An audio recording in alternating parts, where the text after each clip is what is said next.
Sou Nós na área e, gente do céu, vocês não têm ideia do que te espera nesse episódio que tá muito especial. Eu estou recebendo uma mulher reconstruída de Deus, uma mulher poderosa, cheia de unção, com uma história linda. Você vai se encantar com ela. Ela é mãe de 3, avó de 3, carrega consigo 2 grandes ministérios e tem levado a palavra de Deus a lugares inimagináveis. Fica aqui comigo que hoje você vai conhecer a história dessa grande mulher. Seja aqui muito bem-vinda, Ivanise Trigueiro. Amém. Eu quero agradecer, para mim é um orgulho, uma honra aí pelo convite. Quero aqui compartilhar um pouco da minha história. Espero que venha edificar a vida de vocês. E mãe de 3, avó de 3 e carregando os 3, Pai, Filho e Espírito Santo. Amém. Olha, a gente vai começar esse episódio, então faz o seguinte, deixa o teu gostei, o teu legal já aí, para que essa mensagem seja multiplicada. Se inscreve nesse canal para que mais e mais pessoas possam estar recebendo esse conteúdo maravilhoso. Fica com a gente, vamos juntos. Sou Nós na área.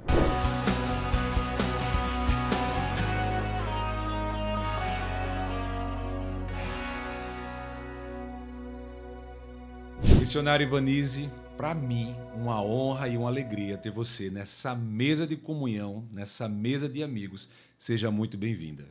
Amém. Eu me sinto muito honrada pelo convite. É um prazer estar aqui e poder compartilhar um pouco, né, de tudo que Deus tem feito em nossas vidas. Para que a gente possa começar, não podia ser diferente. A gente sempre começa querendo ouvir um pouco mais sobre a vida, sobre a história, sobre o caminhar com Deus. Afinal, o nome do nosso podcast é Sou Nós. Mais do que falar só de mim ou só de você, é falar de nós, daquilo que Deus tem feito através das nossas vidas. E hoje, Deus nos dá a honra de conhecer um pouco mais da sua história. Então, vamos começar falando um pouco sobre a sua história. Como começou a sua história, a sua vida, a sua conversão, o seu caminhar com Cristo? A minha conversão foi há 24 anos atrás. Na verdade, não foi através da palavra, mas do testemunho de uma cunhada. Eu observava muito o testemunho dela e a alegria dela me incomodava. E eu ficava observando e dizia, meu Deus, essa mulher ela tem um brilho diferente, ela tem uma felicidade diferente. O que é que essa mulher tem que eu não consigo discernir? E um dia eu entendi que o que ela tinha era Jesus. E então eu comecei a ter sede para conhecer o Senhor, verdadeiramente. Comecei a frequentar a igreja. E nos primeiros cultos eu já me converti. Fiquei perturbando o pastor durante um tempo, porque quando ele falava no domingo, olha, às 15 horas, o pessoal da mocidade, vem para cá, vamos fazer um evangelismo. Na época do evangelismo pessoal, que saiu o pessoal com a Bíblia debaixo do braço. Não vou dizer minha idade, mas sou dessa época. E aí eu pensei em... Nasceu, né, o desejo de evangelizar. Mas todo domingo eu perguntava, pastor, eu posso ir junto com o grupo fazer esse evangelismo? Não, você é nova convertida, não pode não está preparada. De fato, eu lembro que a Bíblia que eu tinha, pastor, era toda coladinha, né? Bíblia nova. Eu não sabia nem os livros que existiam na Bíblia. Totalmente inocente, recém-nascida. Mas existia um desejo muito grande de servir a Deus. E num domingo eu perguntei, pastor, eu posso ir evangelizar junto com o pessoal da igreja? Eu me converti numa igreja batista. Sim. E nessa época nós estávamos na Ridinha veraneando. Então nós estávamos visitando uma igreja bem simplesinha ali na Zona Norte, num daqueles conjuntos que eu nem lembro o nome.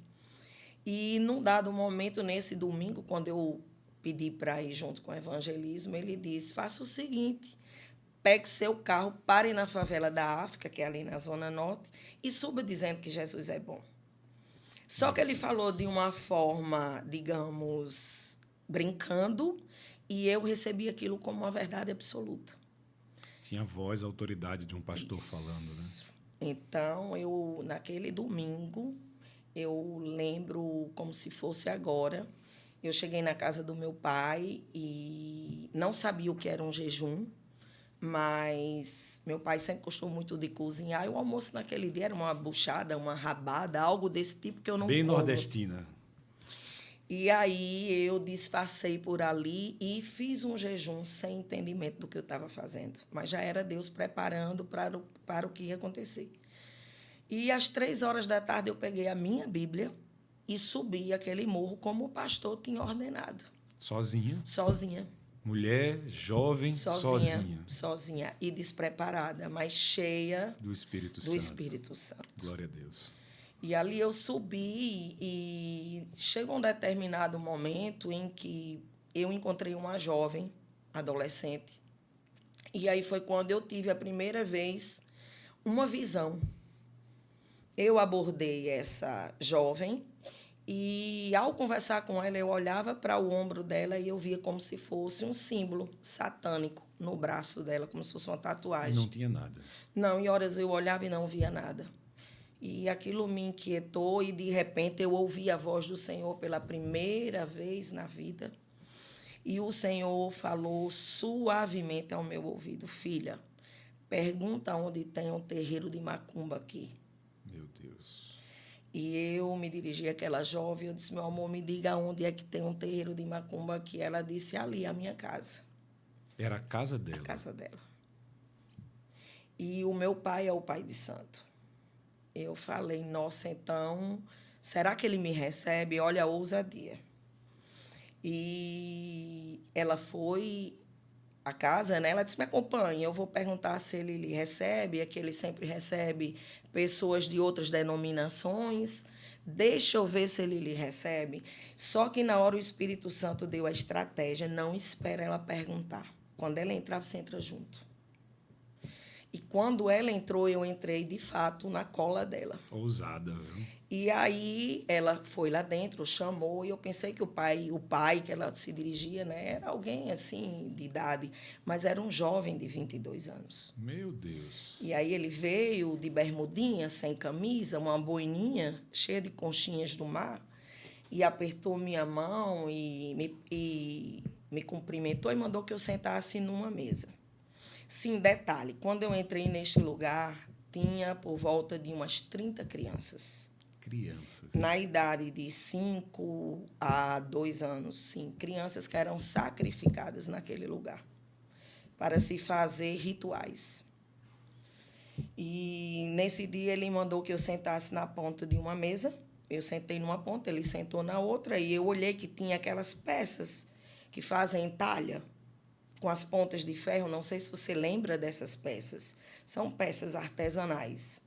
E eu observei que elas tinham a ponta suja de sangue. E ali o Espírito Santo começou a me dar o discernimento. E, na época, eu tinha me separado, meu esposo tinha voltado, e eu comecei a falar para aquele homem que quem restitui matrimônio é o Senhor. Eu olhava para ele com pouco entendimento que eu tinha e eu observava que nada do que eu dizia ele estava absorvendo. Pelo contrário, estava irritando ele cada vez mais. Mas o Senhor insistia que eu permanecesse falando. E, de repente, no meio da nossa conversa, alguém abre uma porta, toda ensanguentada, Meu Deus. com tapuru na cabeça, e pediu para que aquele trabalho fosse interrompido, porque ela não queria dar continuidade àquele trabalho que ela estava ali, que eles chamam de fazer a cabeça, que é um ritual de 7 dias, para se conseguir o que quer. E naquele dia, após o meu testemunho, ela abriu a porta e disse: vamos parar, eu quero o Deus dessa menina. Glória a Deus. Então, ali foi selado um ministério de libertação, e, para a glória de Deus, eu desci o morro já com essa mulher junto, e comecei a falar de Deus. E o ministério ele foi brotando. E ele deixou você sair assim tranquilo Não, com deixou, ela? ele apertou a minha mão. Eu lembro que a mão dele muito gelada, sabe? E ele disse: você vai se arrepender por ter entrado aqui. Só que eu não tinha entendimento nenhum. Eu estava ali como uma criança recém-nascida, totalmente na dependência do pai. Então, eu não tinha a dimensão nem do que tinha acontecido e nem das consequências do que poderia acontecer. Mas o fato é que aquele que manda, ele se responsabiliza. Aleluia. E que deu tudo certo. Mas ali eu conversei com o pastor no domingo à noite, porque isso foi no domingo à tarde, no domingo de manhã ele ordenou que eu fosse, no domingo à tarde eu fui e no domingo à noite eu testemunhei na igreja isso. E ele ficou rindo porque ele disse, eu disse brincando, mas eu levei aquilo como uma verdade absoluta, porque eu acho que o evangelho, ele é muito sério para se levar na brincadeira. Precisa ser levado a sério. E aí, o amor por almas, por vidas, foi crescendo cada vez mais. Depois disso, eu acabou o veraneio, voltei para Natal, e aí eu fui me congregar numa outra igreja. Sim. Eu dizia que para a Assembleia de Deus não iria jamais. Mas terminei indo. Aprove a Deus. Aprove a Deus para a Assembleia de Deus. Passei 5 anos e, assim, tenho excelentes referências sobre o tempo que passei lá, sim, o aprendizado, profundidade que Deus me deu naquele lugar. E, nesse período, existiam as comissões de visita, que ia para o Valfredo Gugel. Aí eu comecei a fazer a obra nos corredores de Valfredo Gugel. Depois, conheci um rapaz no meio da rua, num domingo também. Na época, eu era casada e o Espírito Santo falou comigo no de repente, pega a tua Bíblia, pega teu carro, coloca ali na Igreja do Nazareno e desce, falando da minha grandeza. Só que eu não entendi. Na Nazareno, mas eu não me congregava na Nazareno nesse período, me congregava na Assembleia de Deus. E nesse domingo, pastor, quando eu desci, as coisas de Deus nem sempre têm lógica, né? Ela contraria a lógica humana. Eu tinha um bugrezinho e eu digo, como é que Deus está mandando eu sair debaixo de chuva? Como é que eu vou sair debaixo de chuva e abordar, encontrar alguém no meio da rua se está chovendo?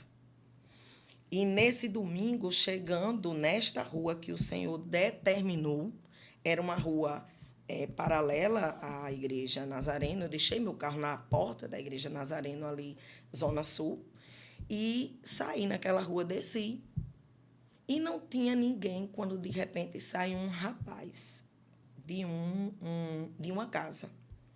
E eu abordei também com muito pouco tempo de evangelho.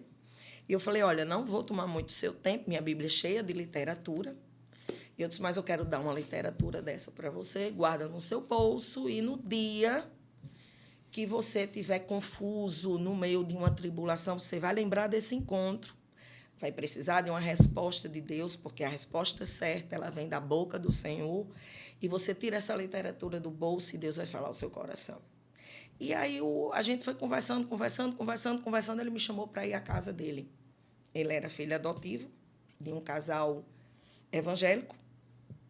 E à noite eu convidei para levá-lo para a igreja. Passei lá com meu esposo, pegamos ele, levamos para a igreja. E, para surpresa minha, no final do culto, o pastor me chamou, dizendo que ele era uma pessoa de alta periculosidade.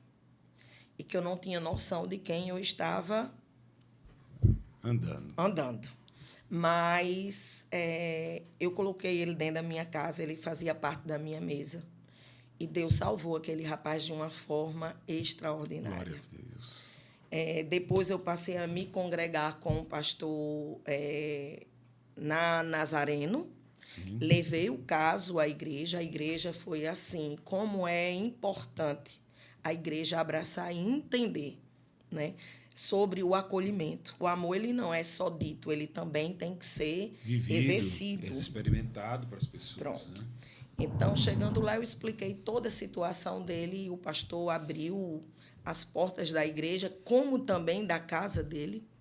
A igreja pagou um curso de serigrafia, disponibilizou um espaço para que ele colocasse um pequeno negócio. E ele ficou ali estampando as camisas dos eventos da igreja, ganhando o dinheirinho dele. E Deus fez a obra por completo. Então, até a esposa, Deus deu a ele dentro da igreja. Então, isso vai impulsionando e nos dando a certeza de que o caminho é esse. Muito trabalho de libertação. Né? Muito. Mas até aí, você estava sendo impulsionada pelo Espírito Santo para essas ações, mas ainda não entendia o seu chamado missionário. De forma alguma. E quando foi que veio assim o entendimento, a chamada? Ivanise, você vai ser uma missionária do meu reino. Um pastor fez a minha inscrição no curso missionário na Assembleia do Templo Central. Sim. E disse, eu já paguei o seu curso. Agora você vai. É todos os sábados, durante 1 ano e 6 meses. E aí eu não tinha como dizer não. Então, na primeira aula, eles me fizeram a seguinte pergunta. O que faz você entender que você tem um chamado missionário? E aí eles me fizeram exatamente a pergunta que você me fez no início. Como foi sua conversão? Qual é a tua experiência com Deus? E eu falei a pouca experiência que eu tinha com o Senhor. Então, quando eu relatei... Pouca, mas poderosa. Pouca. Quando eu relatei a experiência que eu tinha tido na favela da África, na comunidade da África, ele já falou, você tem um chamado específico e o seu chamado é com libertação. Então, ali abriu um leque. Eu fui procurar conhecimento, fui procurar também entender mais da palavra. Se lançou nos braços de Jesus. Sobre guerra espiritual, principado, potestade, porque é real e Sim. A gente precisa entender isso. E aí o ministério foi se desenvolvendo, mas eu dizia, Deus me livre de fazer obra em hospital, detesto o cheiro de éter. Quando eu menos esperei, o Senhor me levou, eu passei 2 anos dentro do Valfredo também. Você fez um trabalho muito forte ali dentro, nos corredores do hospital. Nos corredores. Como era esse trabalho? A princípio era nos leitos. Eu ia sozinha também. Chegou a fazer capelania, não? Não. Na minha época não existia capelania. Era só o coração. Não, só o coração e a vontade de servir ao Senhor. Não existia. Capelania surgiu bem depois desse período. Sim. Então, era força de vontade mesmo e amor. E, naquela época, a estratégia que Deus me deu era a seguinte. Eu subia os 3 andares e eu ia de leito em leito. Então, quando eu botava a cabeça num leito que eu via que tinha família visitando, eu procurava um outro leito, de alguém que estivesse sozinho. E o hospital super tranquilo com isso? Não, porque eu tinha uma carta do meu pastor de recomendação falando sobre a minha idoneidade dentro da igreja. Porque na época a gente tinha que ter essa carta de recomendação. Hoje você não precisa, subia assim. Precisa, até hoje precisa. Pronto, não era assim, não. Então, ali eu ficava, sabe? Eu louvava os hinos Passava o dia no hospital. Falava do que Deus estava fazendo na minha vida. Eu sempre gostei de ministrar com a minha vida, com os meus testemunhos. Então, houve um fato lá, uma vez, de alguém que eu orei e eu falei, você crê que Jesus cura? Ele disse, creio. E ele estava esperando ser chamado para o centro cirúrgico. E quando ele foi fazer o exame depois dessa oração, ele tinha sido curado pelo Senhor e ele não fez mais a cirurgia. Seja feita conforme a tua fé. Então, assim, tudo isso, como eu sempre falo, eu hoje ministro cursos missionários em algumas igrejas. E eu sempre falo, Deus ele não procura os capacitados, ele procura um coração disponível. E aí sim ele capacita. Porque a melhor estratégia, embora, pastor, você tenha todo o entendimento do mundo, o melhor direcionamento é o Espírito Santo que vai te dar na hora. Porque ninguém tem todo o entendimento do mundo, por mais que ache, né? A gente vive num tempo de vaidades, né? Onde as pessoas tentam mostrar que sabem, que tem palavra, que tem poder, que tem unção, quando, na verdade, tudo é dependência do Espírito. Total. O Espírito precisa ser o fio condutor que nos dá energia suficiente para pregar a palavra, para viver a palavra, para fazer missões, para sair pelo mundo, para evangelizar, para fazer todas as coisas pelo reino. Mas muitos irmãos, nesse nosso tempo, têm tentado andar com sua própria força, né? No seu próprio entendimento, se achando super pastores, super líderes, super crentes. Né? E a gente vive nessa loucura que, por vezes, fere pessoas, machuca pessoas, e em vez de entregar o evangelho que cura, que salva, que renova, que restaura, que levanta o caído, tem entregue muita destruição na vida de muitas pessoas. Porque, na realidade, o evangelho ele é simples. Sim, puro e simples, Ele é como simples, disse, puro né? e simples, puro e simples. Então, a gente aqui fica tentando dificultar, né?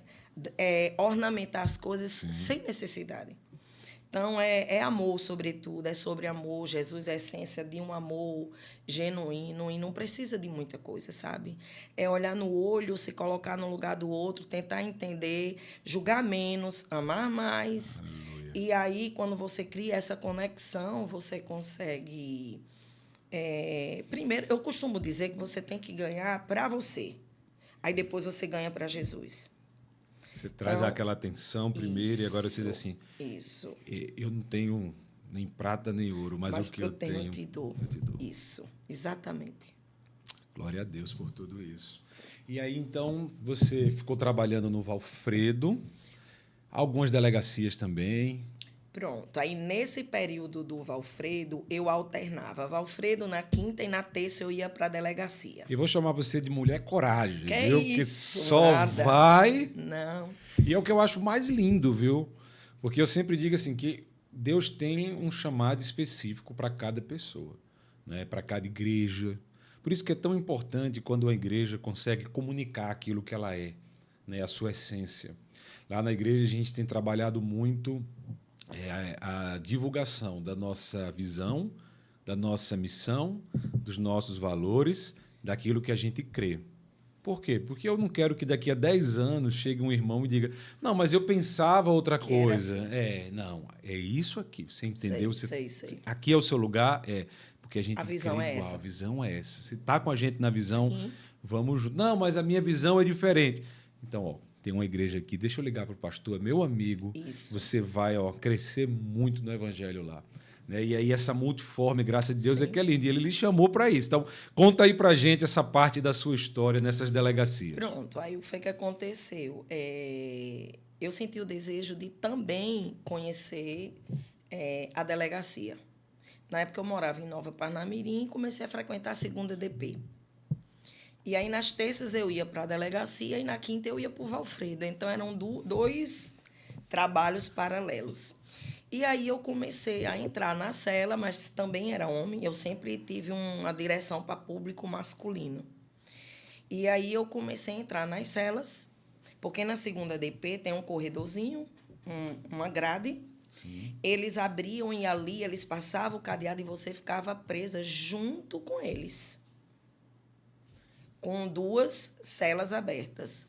E ali toda semana eu ia, toda semana eu levava uma palavra, mas eu também pegava a data de nascimento deles. Então, dia de aniversário, eu levava bolo, eu levava balão, eu levava camisa evangélica, eu dava livro evangélico quando eles saíam, quando eles eram libertos. E eles se sentiam amados. Valorizados. Então, Natal, eu só ia comemorar com minha família quando primeiro eu ceiasse com eles. Eu levava a ceia primeiro para eles. Me reunia num pátio com eles e aí depois eu ia comemorar o Natal com meus filhos e minha família. Então, assim, Deus sempre foi muito presente, sabe, em tudo. E eu posso dizer que quando a gente coloca dá o primeiro passo, pastor, Deus, ele faz o resto. Então, eu dizia, eu queria tanto fazer uma ceia com eles. Às vezes, eu não tinha nem por onde começar. Quando eu menos esperava, já estava tudo pronto, Você bota preparado. o pé, Deus bota o chão. Isso. Agora, interessante que tudo isso teve um tempo determinado. Teve um início, meio e fim. Que era num período de 2 anos. Eu entendo hoje que eram estágios. Sim. Eu entendo hoje que eram estágios. Deus estava te preparando para algo ainda maior. Isso. Aí foi quando eu casei novamente, fui embora, passei 10 anos fora do Natal. Isso, você passou 10 anos fora, congregando em outro lugar. Primeiro eu fui para Catalão, Goiás.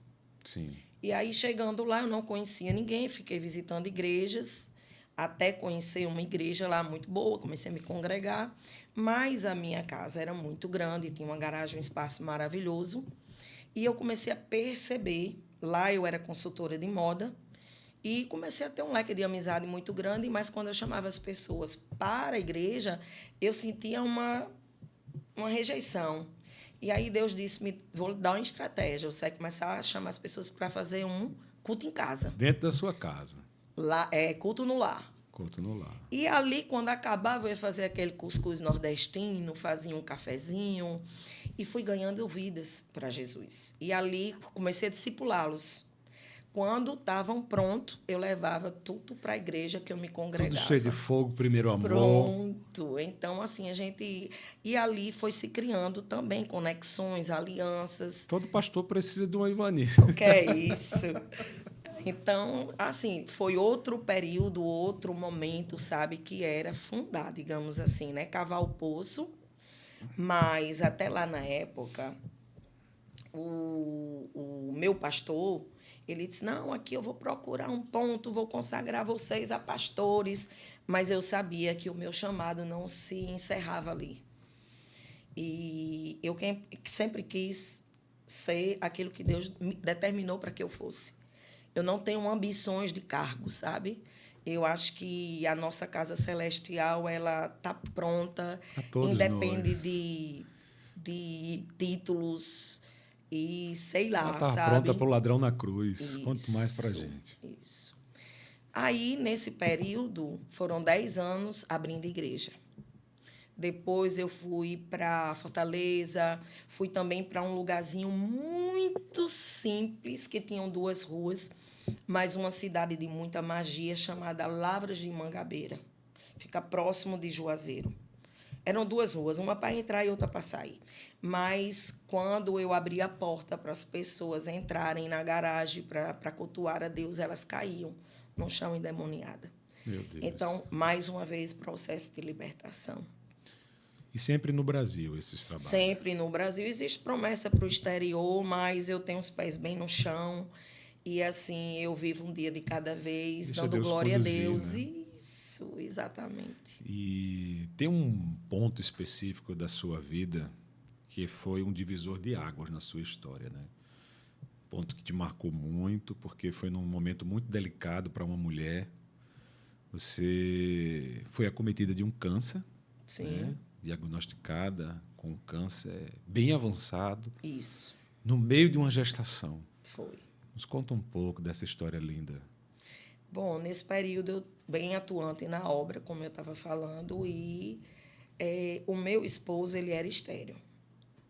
Então, o sonho da vida dele era ter um filho, era meu 3º casamento, e nós procuramos especialista em tudo quanto foi lugar, e todos os médicos diziam, olha, é fora de cogitação, e você se dê por feliz com os filhos dela, porque você não vai ser pai nunca, a não ser que você acredite em milagre.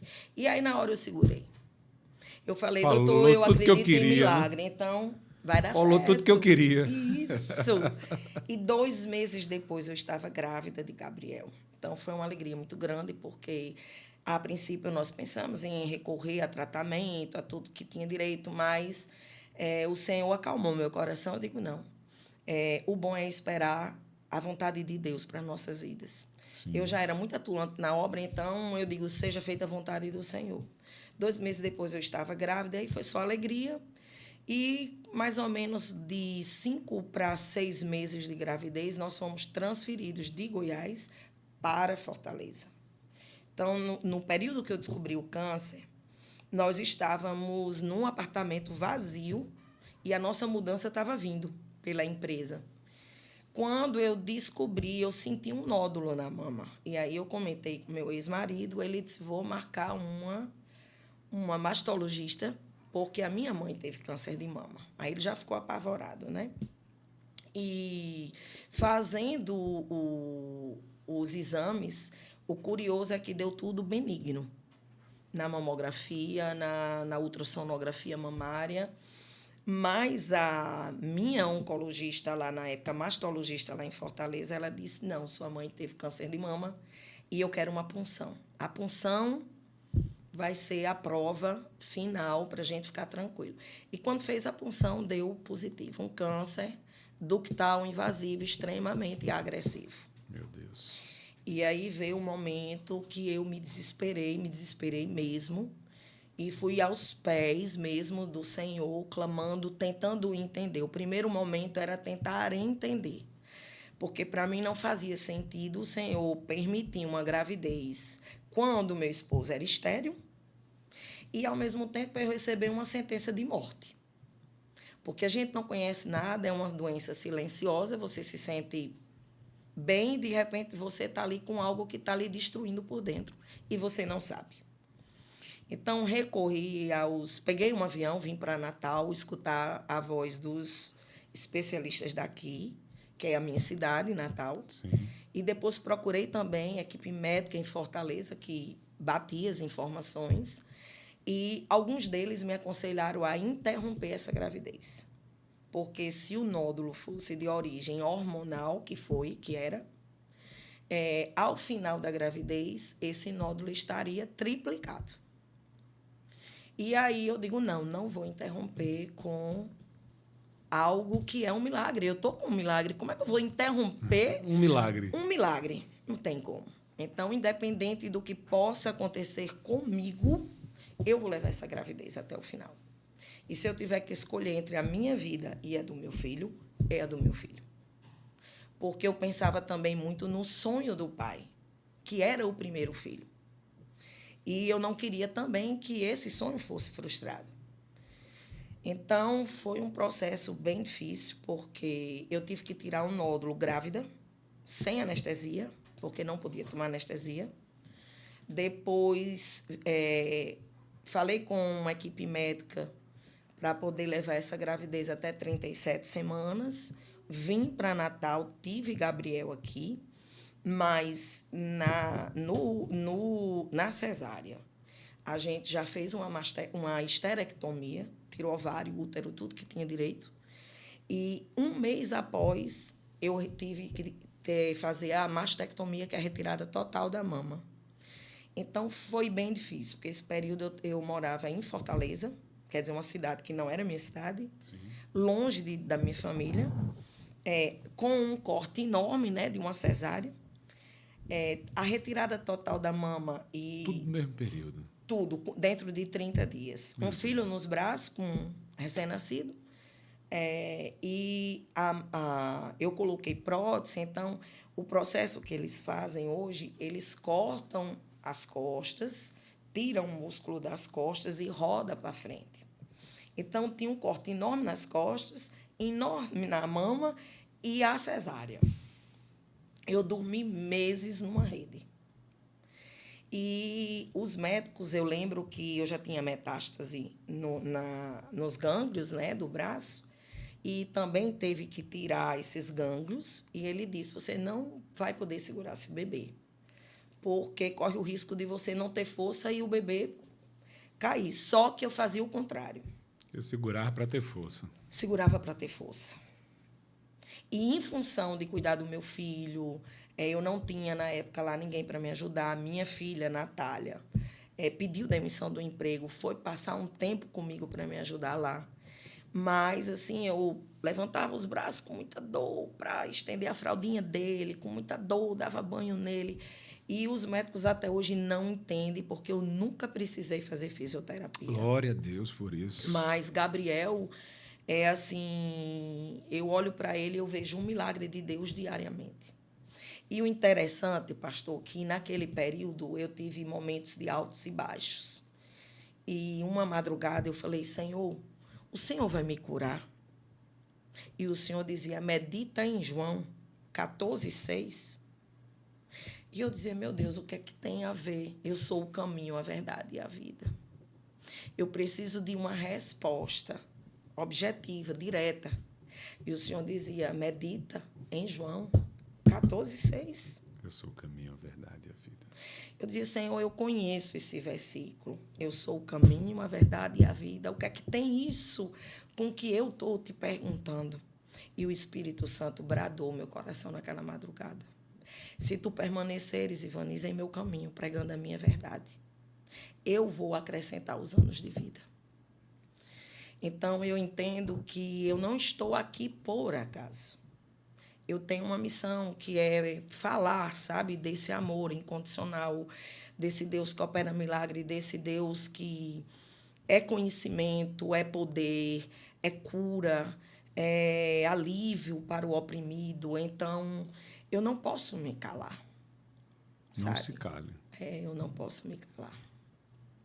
Eu sinto que eu tenho ainda muito para fazer pelo Senhor, sabe? Tanto que agora, recentemente, eu estou com esses 2 projetos. Sim, mas você estava em Fortaleza nessa época. Estava em Fortaleza. Aí veio para cá fazem o quê? 6 anos, mais ou menos? 6 anos, o meu ex-marido foi transferido para Natal.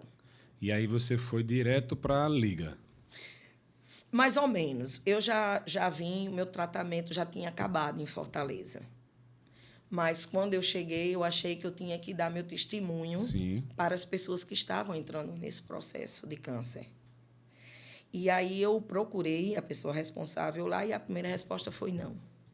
No dia seguinte, ela me ligou dizendo, pode vir fazer, porque Deus tinha colocado algo no meu coração e existia uma exigência minha, ou seja, de Deus. Eu queria falar sobre Deus dentro da sala de quimioterapia. Eu não queria falar nos corredores, eu não queria servir lanche. Eu queria falar sobre a palavra do Senhor dentro da sala de quimioterapia, porque foi assim que ele ordenou. E ela disse, pode vir. E o mais curioso é que nós estávamos em período de pandemia. Já foi ali no período da pandemia. Da pandemia, então, ela falou que eu usasse máscara e que poderia entrar. Eu tinha 1 hora, todas as terças-feiras, para ficar com essas mulheres.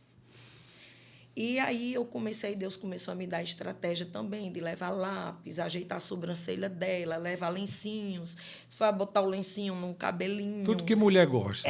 Para resgatar um pouco, né? A autoestima, delas. Beleza, né, da mulher. Isso.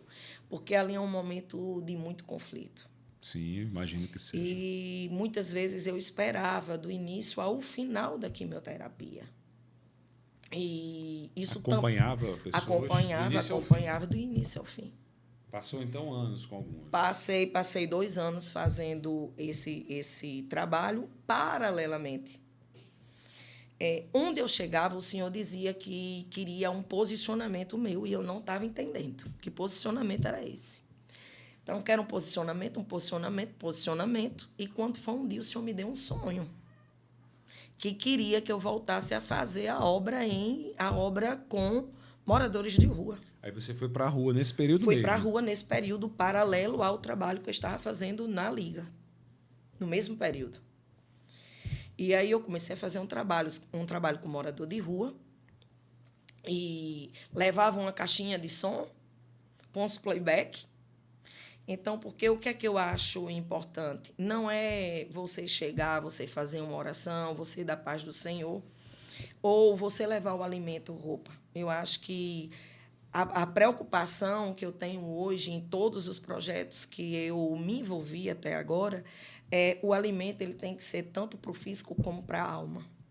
Não adianta você dar uma sopa, você dar um cuscuz. Sim. Às vezes eles nem precisam mais disso, né? Eu tenho colegas que fazem esse trabalho em específico e eles dizem, olha, pastor, às vezes eles só querem assim um copinho de água, que é algo que eles mais necessitam, porque às vezes comida eles têm de sobra. Isso. Né? Não tem aquele banquete, mas tem o suficiente para aquele momento. E eles querem um abraço, isso. Uma palavra, um louvor. Olho no olho. Olho no olho, um sentar para conversar.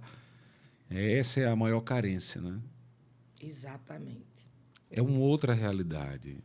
É um chamado muito específico. Muito específico. E aí, nesse período, eu passei também um período fazendo esse trabalho com moradores de rua. Foi quando veio o desejo de procurar uma instituição.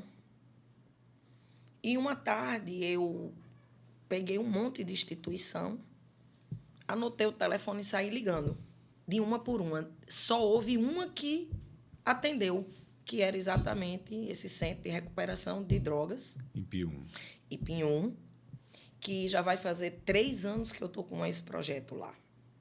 3 anos que você meio que pastoreia aquela igreja. Digamos que sim.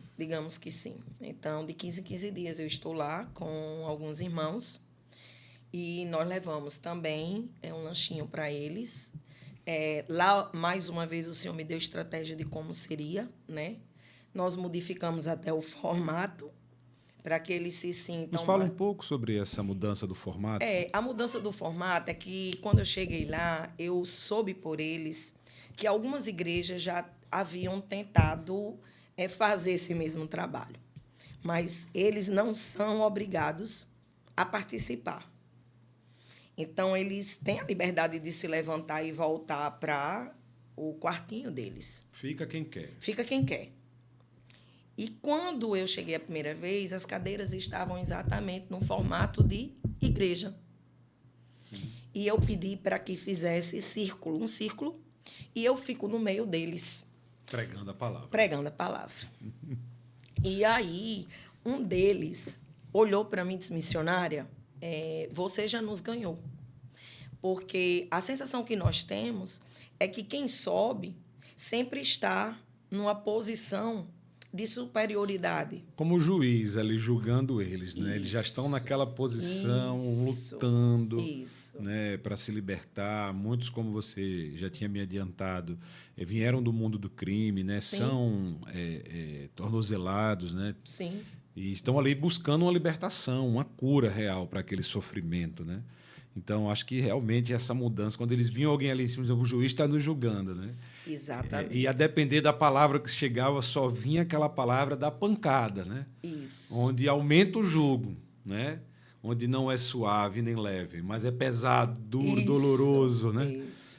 A gente vê muito fariseu por aí pregando a palavra e torcendo o coração das pessoas quando a gente precisa colocar o evangelho que varre, limpa, restaura e refaz todas as coisas. E, na verdade, esse evangelho com esse peso, ele só afasta, ele não acolhe.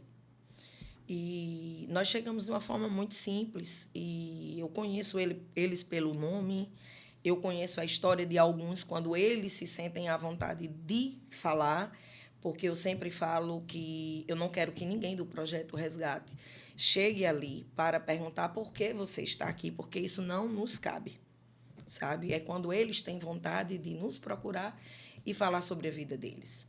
Então, ali a gente dá uma palavra, é bem dinâmico, e no final dessa ministração a gente serve um lanche. E o senhor falou: filha, eu não quero nem que eles se levantem para se servir, porque já tem tanto peso e tanta condenação sobre eles que eu quero que eles sintam um pouco do meu amor. Então, eles vão ficar sentados e vocês vão servir cada um deles. Alguns amigos te ajudam nesse trabalho financeiramente? É um ministério itinerante, né? Porque, assim, no princípio a gente começou com 20 e poucas pessoas. E muita gente tem curiosidade de ver como é.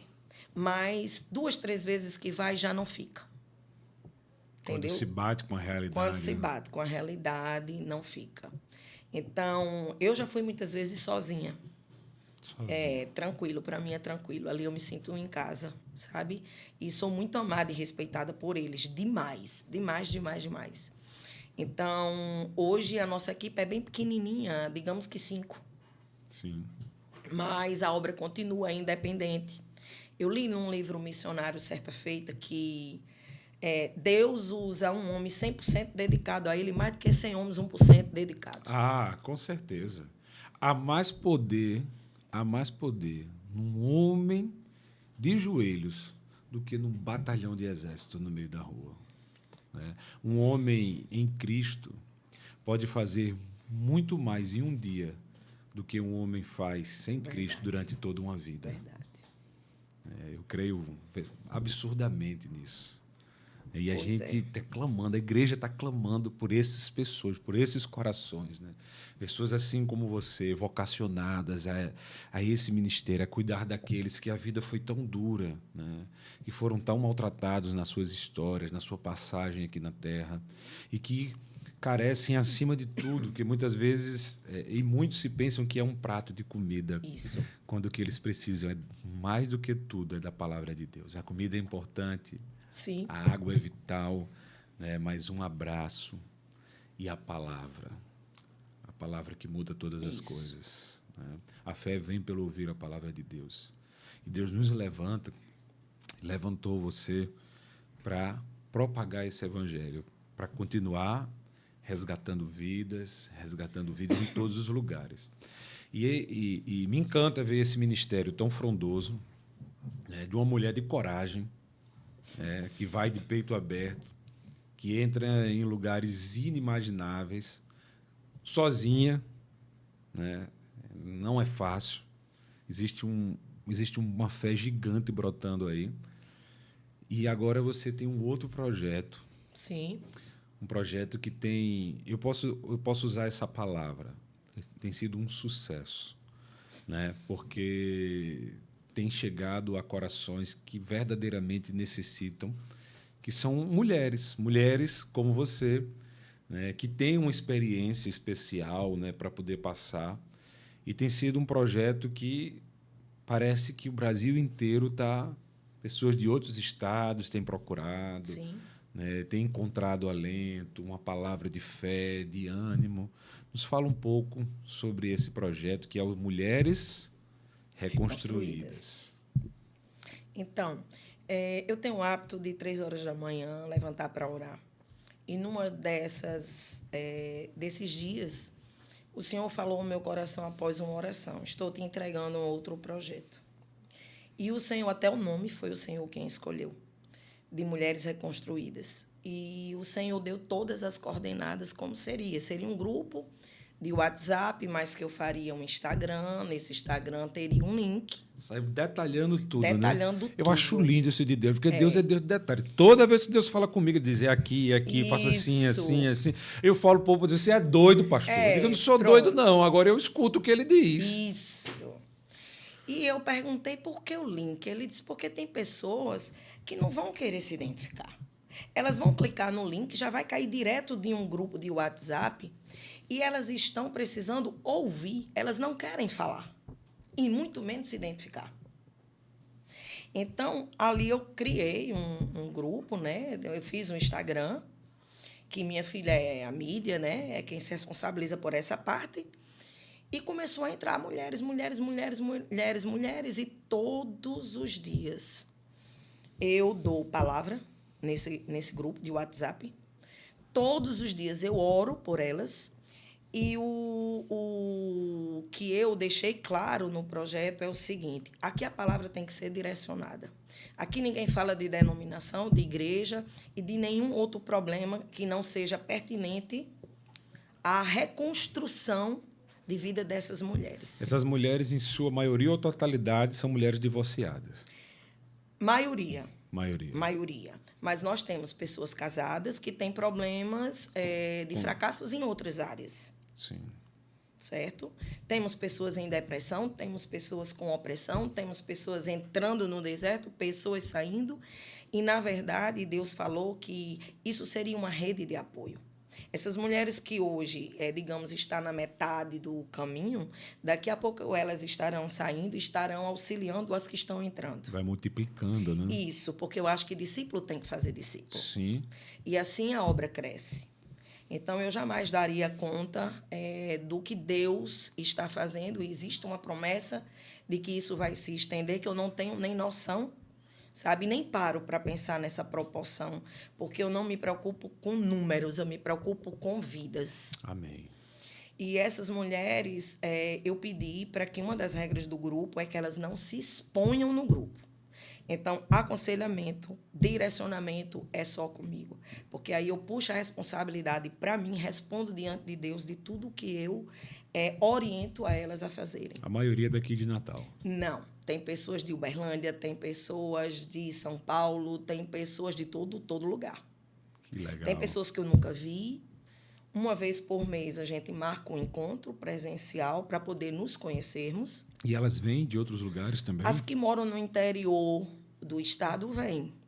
Estados vizinhos, João Pessoa, Estados vizinhos, né? Recife, sim, vem. Paraíba, Pernambuco. Nós estamos hoje com 80 e poucas mulheres. Nossa! E temos 4 meses esse projeto. Só 4 meses e mais de 80 mulheres. Mais de 80 mulheres. Buscando reconstrução e encontrando uma palavra. Então, meu telefone é 24 horas, né, no ar, para poder aconselhar elas naquilo que elas precisarem. E, assim, tenho uma responsabilidade muito grande com o Senhor, no sentido de que, quando eu não tenho a resposta, eu digo, vamos orar. Sim. Mas jamais eu vou aconselhar, dar uma mentoria Da própria carne. Não, do que eu acho ou do que eu penso, porque o que eu acho que eu penso não vai mudar, impactar, Não resolve nada. resolver a vida de ninguém. Então, os meus conselhos são dentro da palavra, luz da palavra de Glória Deus. a Deus. Como a Bíblia manda, sabe? E tenho, pela misericórdia do Senhor, assim, visto já casamentos sendo reconstruídos. Glória a Deus. Já tem 2 no grupo que o Senhor reconstruiu o matrimônio. E é isso, Deus tem feito maravilhas. O diabo E quer atacar sobre a o família. câncer, tá aí Gabriel hoje com 13 anos. Sim, me fala dos teus filhos. São 3 filhos, 3 3 filhos, netos. 3 netos. Isso. Todos servindo ao Senhor, né? Olha aí. Tem uma filha pastora, Creio será genro salva tu e pastor. tua casa. Isso. Essa palavra é fiel, porque eu tenho vivido exatamente ela na integridade. Então, Gabriel hoje tem 13 anos. Há 13 anos que eu faço check-up. Fui curada. Eu sou um testemunho vivo do poder de Deus. É um milagre vivo do poder de Deus. Deus levantou para mostrar que a glória é dele, Sim, o poder sim. dele, que ele faz como quer, do jeito que quer, e ele tem guiado a tua vida de uma forma sobrenatural. No meio de tudo isso, você me falou lá no início da história lá da favela da África, do Pai de Santo, e ele disse o que para você? Você vai se arrepender de ter entrado em aqui. algum momento, nessas pancadas da vida, você chegou a tentar ligar aquela palavra a alguma situação? Não, porque o inimigo se levanta para cair. Isso. Eu Glória. sempre caminhei e caminho olhando para o autor e consumador da minha fé e da minha vida. Então, eu não paro para olhar palavras contrárias, o que os outros acham. Esses dias eu ouvi de alguém dizendo, você não vai suportar, porque são muitos problemas que você está absorvendo e você vai surtar. Né? Você não vai ter condições de estar ouvindo problema de todo mundo, absorvendo, é como esponja. Então, mas o Deus que confiou esse projeto em minhas mãos, eu creio que Ele estará me direcionando, me fortalecendo para que eu possa ser ponte na vida delas, sabe? Como vai ser, não sei, porque o futuro a Deus pertence. Já é. Mas até aqui o Senhor tem nos ajudado e a obra está de pé. E não vai vou parar. dizer que o caminho, pastor, tenha sido de flores, não foi. No meio Quando desse... Quando é? As pessoas às vezes falam que assim, mas os dias são difíceis. E quando foi fácil? Isso, no mundo tereis aflições. Nunca foi fácil, né? O homem sempre amou mais o mundo do que as coisas de Deus. Paulo mesmo fala que Demas amou mais as coisas do mundo. Isso, né? Isso. Então isso aconteceu há mais de 2.000 anos atrás. Imagina nos dias de hoje. Pois é. Como é que as pessoas vão... Como é que vai ser fácil num mundo cheio de tecnologia, cheio de distração, as pessoas adoecendo por todo tipo de coisa, Isso. né? Andando ansiosa nessa competitividade que está esse mundo, né? As pessoas perdendo suas famílias porque muitas vezes os homens focam nos negócios, esquecem as suas esposas, esquecem as suas casas. No meio disso tudo há um desalinho e aí vem traições e tantas coisas mais, e as famílias têm se perdido, e o diabo tem atacado de tudo que é lado, mas quando foi fácil? Isso. Todo mundo que Deus levanta tem que aguentar a pancada, porque ela vem. É com essas pessoas que a gente convive, mas são elas que nós amamos. Isso, e esse projeto ele tem como título Mulheres Reconstruídas, porque eu entendo que reconstruir é mais difícil do que construir. Quando você vai construir, normalmente você encontra o terreno pronto. Você faz as marcações do seu jeitinho. Vai com um projeto estabelecido, mas reconstruir você primeiro tem que retirar os entulhos daquela demolição da sua história de vida, que muitas vezes é só cinza. Sim. E aí, primeiro, você tem que entender a alma delas, fazer com que elas se enxerguem, com que elas vejam que ainda existe um sopro de vida, igual ao Vale de Osso Seco. Não acabou, né? Não acabou, né? Que daquele vale o Senhor levantará um grande exército. Aleluia. E poderoso. E então, aos poucos, elas vão se reerguendo e entendendo que há vida pós-separação, que há um propósito divino muito maior do que a rejeição e que o negócio é olhar para frente, caminhar e esperar em Deus aquilo que Deus tem, sabe? O renovo, a novidade de vida, porque eu sei que os planos de Deus são maiores e melhores do que os nossos. Muito maiores, muito maiores. E assim Deus tem trabalhado e cada vitória. Às vezes nós fazemos também campanha dentro desse grupo de WhatsApp, sabe? Pela madrugada. Estamos fazendo live também, uma vez por semana. E Deus tem dado as diretrizes e a gente está só obedecendo. A gente vai deixar o Instagram de vocês aqui embaixo, para quem está nos assistindo. Você que está nos assistindo, olha, pega esse Instagram que está aqui, se inscreve, segue esse Instagram. Passa, se você conhece uma mulher que está passando por um momento difícil, de crise, olha, você se prepare. Meu Deus. Vai multiplicar. Jesus. Indica, porque eu tenho certeza que ela vai ser muito abençoada com essa história. Amém. Missionário Wander, você é um milagre vivo de Deus. Tua história é linda. Para mim tem sido uma honra, uma alegria poder te conhecer melhor e a gente hoje poder levar essa mensagem para mais e mais pessoas. Eu tenho certeza que esse episódio vai se multiplicar muito, porque está muito especial esse conteúdo. Né? A gente vê que é uma história real, uma vida que foi transformada pelo poder do Evangelho, foi renovada pelo poder do Evangelho e é sustentada pelo poder do Evangelho. Verdade. Que Deus continue te guiando assim, desse jeitinho, sabe? Amando esse Evangelho puro e simples, cheio de vida, cheio de alegria. Deixa uma mensagem para a gente terminar. Eu quero dizer que é uma honra, é só gratidão por esse convite e dizer que, assim, eu não sirvo a Deus pelo que Ele possa fazer, mas por tudo que Ele já fez. Nada do que eu faço eu possa fazer vai chegar perto do sacrifício de Jesus na cruz do Calvário. Então, eu sou uma eterna adoradora, amante do Evangelho, apaixonada por Jesus. E o meu combustível é ver vidas, sabe, sendo reconstruída, vidas sendo alcançadas, Aleluia. Ver o poder manifesto de Deus na vida dessas Senhor, pessoas e ver essas pessoas se reerguendo, sabe? Sim. E é menos um que Satanás perdeu e o nome do Senhor sendo glorificado na vida de cada um deles. A glória e a honra é dele, por ele e para ele são todas as coisas. Aleluia. Eu tenho certeza que Deus vai continuar a te conduzir poderosamente. Amém, amém. Continua firme, viu? E eu estou aqui. Amém. A gente vai estar junto em muitas coisas ainda. Amém. Você que nos assistiu até aqui, eu tenho certeza que foi extremamente abençoado. Então, para que essa mensagem possa ser multiplicada pelo YouTube, deixa o teu joinha, se inscreve nesse canal e multiplica essa mensagem para que a gente possa chegar a mais e mais pessoas e a mais mulheres que precisam dessa reconstrução através dessa história linda e desse ministério poderoso que Deus confiou a essa mulher de fé. Muito obrigado. Sou nós. Valeu.